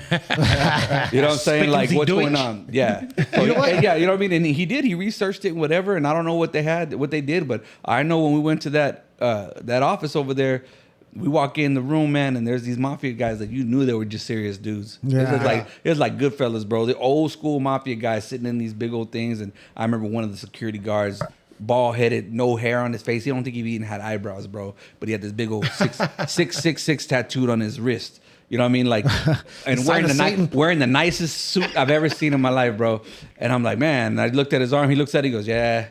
He just did like that. And I'm like, you know what I mean? But these... You got a problem? Yeah, they're just serious dudes. You know what I'm saying? And we're kids, bro. They're looking at us like we're kids. You know what I mean? At this time, I was probably like 18. You're no threat to Yeah, them. exactly. They're There's like, no threat. we're gonna take your money and do what we want, bro. You guys just shut the fuck up. Yeah, and just take sing. a weekend. Just sing. Yeah, but just to see that we have Raging Bull on our, like, you can look up the credits for Raging Bull. They're on tons of shit. Sure. You Yeah. know what I mean? But we just, that's what we learned, man, with trial and error, and that's what Johnny switched it all up. Johnny switched it all up and started messing with Universal. And we were like, he was just waiting to strike a deal. And he had other people interested in us. And we were doing shows like radio shows in LA. They had a show called Pocos Pero Locos. Yeah, we know I that. remember that. So we did a song for the intro. Kool-Aid. Yeah.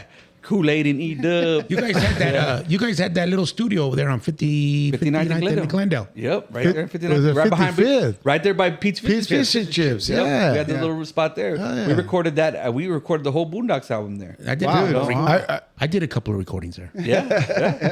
There's a lot of people there. Yeah, there was a lot of people there. Yeah. Yeah, it was a party spot, bro. Nasty Boy Click did some stuff there too, right? I don't know, bro. To be honest with you, I'm sure Johnny Johnny, it was Johnny's spot. So, I don't know, but Johnny like, networked with everybody. I know there was a lot of Johnny different worked with artists in the Valley doing stuff there, and then you know, because it was a studio for hire. Like it was, Correct. but we had first right and refusal to everything. Yeah. We did all our own stuff there, but and then we just kind of started after that album dropped, and we started doing shows. And we're traveling, doing little crazy little there wasn't a big feel for Chicano rap back then, But then we kind of everybody kind of.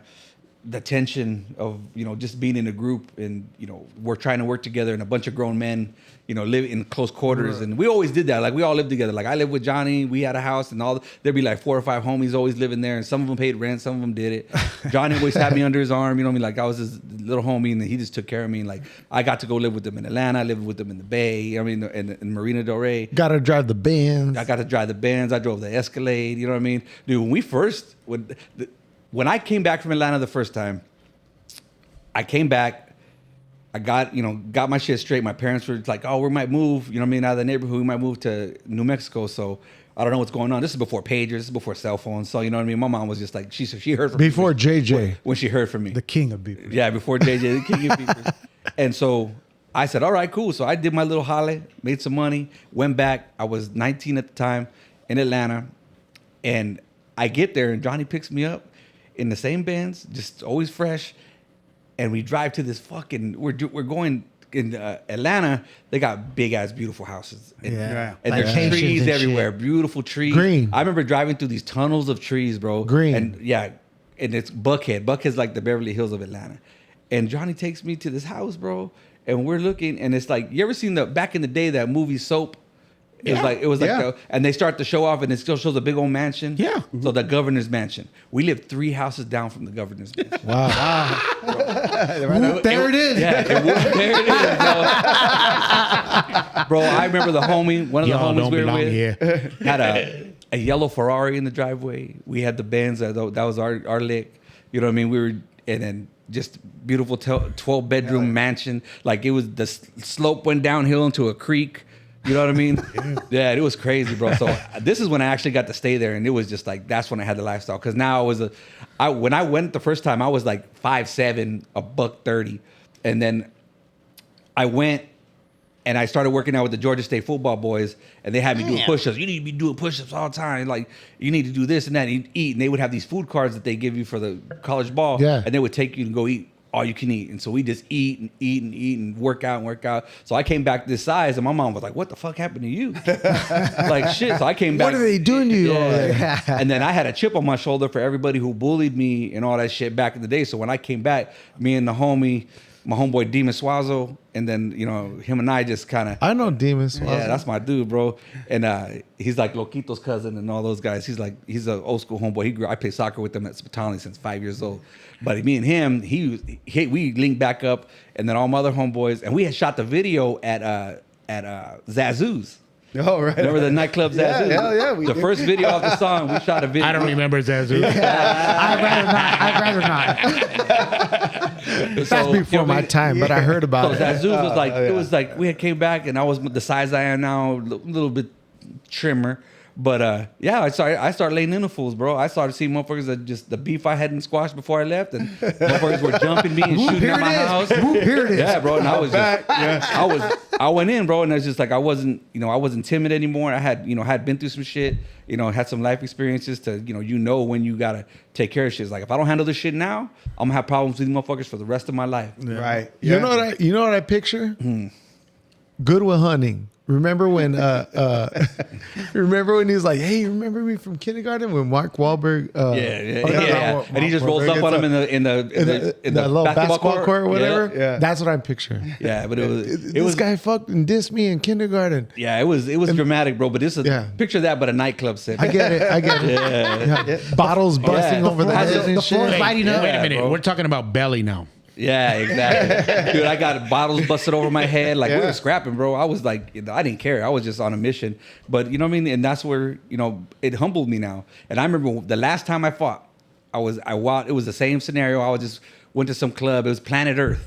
Oh, Remember Planet Earth? We're in line for Planet Earth. And I'm like, man, I ain't waiting in this fucking line. Like, chingon, bro. I didn't give a fuck. I just walked past the line. They let me in. And I get in. I'm with one of my homeboys. This white dude, Sean 10-speed, homeboy 10-speed, one of Johnny's little dudes. Yeah. And him and I walk around, and I walk around the whole place. And I'm just looking for a fight, like just dumbass looking for a fight. I didn't notice that the club security was all fucking bikers. All white fucking redneck. Satan's helpers. Yes, dude. Big ass Satan's bikers. little helpers. It doesn't. And you know what I mean? And I was fresh off the album, so I felt like I was a little popular and all that shit. We come around, walk around the whole thing, and then some dude that walk by the pool, and the dude, the pool table, and the dude just looks at me and he says, I don't know, start fighting him, bro. Boom, boom, whooping his ass. And then one of the security dudes, he looked like a regular somebody at the club, runs at me.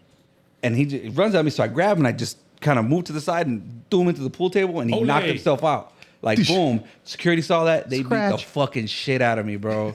They beat me so bad, bro. Like, they had 3 dudes. One dude was on top of me. One arm was under my back. One arm he had his knee on top of my chest. One dude just banging my head on the ground. One other just socking me in the face. And I can't do nothing, say nothing. And one dude's choking me. And I finally get my hand out and I'm like, mercy. Peace. And they got me out the club. And that was the last time I fought anybody, bro. Can't we all just get along? That was it. But I needed that. You know what I mean? I needed that. That humbled me real quick. Humbled you. Yeah. Bring you back down to earth. And then that's what helped me do my music career was just to be able to, you know what I mean? To have that calmness to be able to deal with all these different types of people and be able to be, you know, man, cool, we're cool, bro. You know what I mean? And that's when I got into, you know, the albums with working with Cool G Rap with Johnny. He signed Cool G So I was Rap. going to ask about that because you did some collaborations with some top key people. Yeah, we did. Exactly. So we were doing the album. So we wound up getting a song with Mac 10. We got a song with Mac 10. I'll send you that song. We did a song with two songs with Be Real. Yep. Damn. And actually, you know, I wanted to ask you about that because the song you did with him, he also used that beat for his Gunslinger album.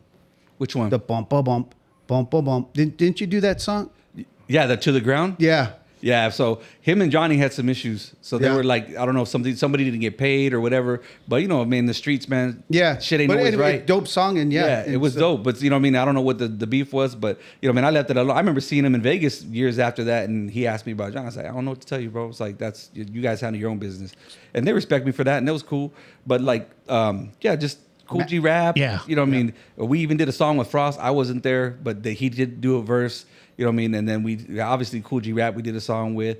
Mims, that rapper Mims from New York, we did a song with him. Chill from Compton's Most Wanted. Hell yeah. So he did a couple beats with us, and he actually did a song. Keep it going. And then who else? Humpty? Shock G. Shock G was on my first solo album I did after I left the label. We did a song with him, and it's just, man, that was a great experience, bro. You talk about a musical genius. Right. So apparently, I just like came across something on Instagram. I don't know how true it is or not, but Shock when Prince would have writer's block, Prince would call Shock G. Have you guys come across that video? I saw that. I saw that. Shock G. Creative genius. Correct. Yeah, there it is. So I don't know how. I thought that shit was badass because I always been a Prince fan and bro, I'll tell you right Shock now, G. when Shock G came into the building to do the song, he came in and he looked like he had been partying for 3 days, bro. Big old baggy rave pants. Did he have that nariz? No, bro. So we had paid him, right? We had already paid his people to get him in touch. So he came to the studio in LA, and he came through and he was like, yeah. He goes, I'm gonna do this song. He goes, I'm gonna do this song right now. And he's like, I go, all right, cool. So he goes in there, and I go, hey man, real quick. I stopped him. I was like, yo, you're rapping Shock G, bro. I said, I love Shock G. Shock G's cool. I said, but where I'm from, Humpty's a legend in the hood. I said, I need Humpty on the song. He said, do what you like. Bro, the song is called What You Like. Do what you like. Yeah, so he was like, yeah, no problem. So he comes back out. He goes back in the booth. He has pulls a piece of crumbled up orange paper, straightens it out, and he writes his verse on the back of it. Wow. And then he does the song, and he had this cute little white girl that was driving him around. Always and a then cute white girl. And he brings her in at the end of his verse, and they start doing this little ad lib back and forth. And we left it on the song. You can hear it. Like she's in the booth and he's joking around. That's all made up. that's what do it. He's like, she goes, oh, put the strawberry out the booty, and she's like, ooh, yeah. It was crazy, bro. Humpty was a freak, bro. They didn't call him Humpty for nothing. Yeah. Because Sex Packets is a great album, Yeah, dude. bro, Yeah. yeah. Sex He was Packets ahead of all his over time, the place, bro. man. That's great shit. So he did that, and then when he left that piece of paper there, bro, and my buddy Tony kept it. My buddy Tony Flores, what's up, Tony Talkbox? Talkbox. Yeah, so he kept the paper, and after everything was done the other night, man, the song, we got video of him playing the piano, and he added to the song like all kinds of cool stuff that we used. But when he left, we took the paper, and he wrote the verse on the paper, and then we flipped it over. It's a synopsis, a movie pitch to a director in LA about his life with Tupac. And my boy Tony kept it. He has it at the house. He's got it between two pieces of glass, like the history of that. Yeah, that's cool. Yeah, bro. That is Way cool. history, man. That was dope, bro. man. Like, That's dope and I had shit. met Tupac back in the day when we were doing clothing, and we'll talk about that later. But you know, I mean, in San Diego and stuff like that. But just just throughout the years in the music and the songs and the people we got to, I got to record in Parliament Funkadelic Studio. Hell yeah. That Fred Durst owned. Fred Durst ended up buying it. That's where we did the song with Mac 10 was there. So we did that there. Fred Durst, Limp Bizkit, Timmy. I heard. So let me ask, what took you out of the music business? The music, it was just, you know what it was? It was, I had some issues. Johnny and I had some issues because we had so much music. Like we had already dropped the first album. We had got done. We already knew we were gonna do another album. We started recording. We were traveling back and forth to LA a lot, and it was just I was so hyped. If you would have we were at parties with Adam Sandler. We were in in the scene. Like Johnny knew fucking everybody, bro. Like we would get into places and nobody could get into, and we would roll up however we were dressed, and nobody would say shit to us, bro. We looked like. It was crazy. So we just had a good time, bro. Everywhere we went, Johnny would hook it up, and I was just like, "Yo, well, this is the time, man. We need to drop this album. We need to get this out." And I would always be like, "We got so much good material. It's new, and it was like positive. It was a whole different ball game, right? You know what I mean?" And it was just like, "No, we gotta wait." And there was something else, and to this day, I don't know because he had something brewing. No, he had other things going on out of protection for me. He always kept me out of that side of his business because he looked up. He kind of gave me that respect. You know what I mean? As a little brother type thing. He kept me and his little brother out of those. His real little brother guy Shane out of those things.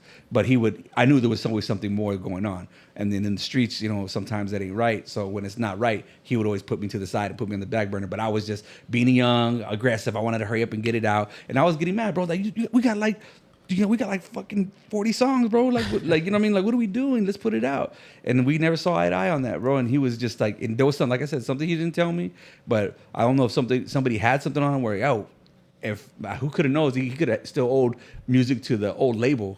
You know what I mean? They would have just took it from him and he wouldn't have made no money off of it. He don't want to waste the good shit. There's all kinds of scenarios. Right. So that kind of was sour. So I was just like, you know what? Then my son was born and I had to get a job, bro. And I just started doing commercial glass. And that, responsibility. Your responsibility is and a then, heavy responsibility. and then that's when the eye injury happened. Yeah, I stopped painting. I stopped everything. I wanted to be like a father to my child. You know what I mean? And be in his life. And, respectful. Yeah, and be a husband, all that stuff. And that's what made me stop, bro. I just stopped right there. I'll tell you what. We're gonna take a break, right? We're gonna pick up episode 2. We're gonna do 2, right? We're gonna end episode 1 because you got a great story, man. It's awesome. It's fantastic. So we're gonna do episode 2 with Part you. 2. Part 2. Yeah. And then what? The saga continues? the saga will continues. go. I'll tell you what happened to my eye, man. I'll tell you the whole story. Hey, with that, yes. With that, we're gonna take a quick break and we're gonna come back with episode 2. No. Oh no, hang on. Jeffrey's gonna do some rapid fire questions for you. I'm sorry, I apologize. I was looking at our unpaid interns. My bad. We're out of time. Hold on. No, you're good. No, you're All good. right. Life to death with Timmy. And here we go with it. Let's go. Hit me. Silence. We'll edit some of this shit out. Yeah. Because Yeah. my cousin Beetlejuice here from the Howard Stern Show. Unpaid intern was going like this. All right, so check this out. Who, me? Adam. Yes, sir. A-Bomb, Adam Bomb, Mr. Boondock, whatever. You know what I mean? I dig all that shit. So I'm going to ask you a few questions. Biggest risk you ever took? In general or just In music? general, man. It could be music, it could be art, it could be anything. Just biggest risk you ever took. The one chick. The first. I don't know. The biggest risk. The first step's a doozy, man. That little torta. Right? I think the biggest risk was me leaving the label, bro. Like, because I burned a lot of bridges. Like me and Johnny were like brothers, bro. For like I've known each other. We known each other since. Who was your big brother? It was my big brother, bro. And it was just like I knew there was something going on, and like somebody teaches you the game, and then if they violate the rules of that game that they taught you, you know what I mean? It's kind of like, what do you do? Like, what position do they put you in? Yeah. You know what I mean? But I understand now that he didn't have no choice to do what he did. So it's just like, you know what I mean? But I didn't know that then. I was just like, terco. I mean, like, nah, bro, I can't deal with that. And I had, some very important people from inside the joint come talk to me, and then people, that saw things that I didn't, and they kind of like put me in a situation where like I had to make a choice. And so I made a choice, and I made a choice for myself, you know what I mean? And my family, just to protect my family and to be there for my kids. And that's what I did, bro. I think that was it. But that put me on a whole nother path. You know what I mean? I produced my album. I did road management from there. You know what I mean? I started on my own path to got me to where I am now. No one can argue with that. Yeah, for that. that's commendable. Yep. All right. Worst piece of advice you have ever got? And that can be anything. Trust me. The torta. It could be anything. No, that's it. Trust me. Everybody always saying trust me. Like, trust me, bro. Tell us something we don't know about you. Something you don't know about. You can whistle. Yeah, bro. Let me see. I love classical music. Oh, hey, right on. Cool. Listen to classical music every morning. Nice. What do you wish you were better at? Baseball. Besides not trusting. Besides being on the A's.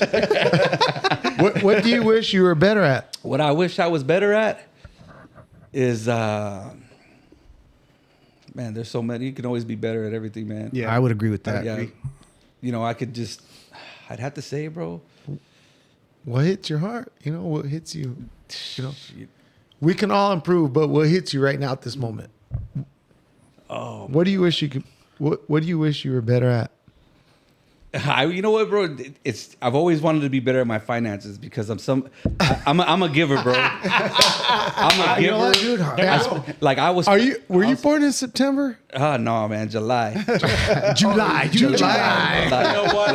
As a giver, you know, every time I see him, I'll see him at a concert. He's like, Chris, I'm gonna buy whatever drink you and your old lady want. That's what the ladies say. I'm a giver. I don't know what they mean by that. But you know what, though, man? It's just like we've made money in the streets. Like Johnny's always put me on game. I learned how to make money, and it's just like we've always had it in abundance. That I always feel when you have it, you help people. Yeah. You know what I mean? And that's what I do. I'm always constantly giving, but I never want, man. It's like I always pay it forward. Yeah, it's like if you're a giver, you have to be a good receiver too, because bro, it's gonna come back to Genuine you. giver. Yeah, genuine giver, bro. It's like I give my time, I give my advice, and you know me when I feel like I need to do it financially, I'd give, you know, and I do that. I get, you know, my kids. But he charges $750, so don't forget that, folks. Per hour. That's what it is. Sometimes you gotta. Hell yeah, you gotta make your money. Yeah, man. I make my money so I can be able to help others. You know, that's what I do. Amen. That's you should. As you should. You know, leave the world a little better place than you found it. Exactly. I'm a firm believer in that. 100%. So we're gonna take a break. We're gonna wrap it up. We're gonna wrap it up. George, Who, me? take us home, baby. Hey, Bomb. Yes, sir. Thank you, man. Thank you for coming through. No, thank you guys, man. You know what? Well, I don't think we're done, though. We're going to come back with you because Yes. we're going to hit this up again because, man, your story is great. Part 2. We got it going on. Timmy, thank you. Dígame. Michael, Thank you. son-in-law named Jeff. Ya tú sabes. Unpaid interns. Lil Chris. Homie. Shh. We're going to come back, Adam. We're going to come right back. Don't Yes, forget sir. to hit like, subscribe, and follow us. Let's go. And we fucking wild too. This is how we do it on the avenue.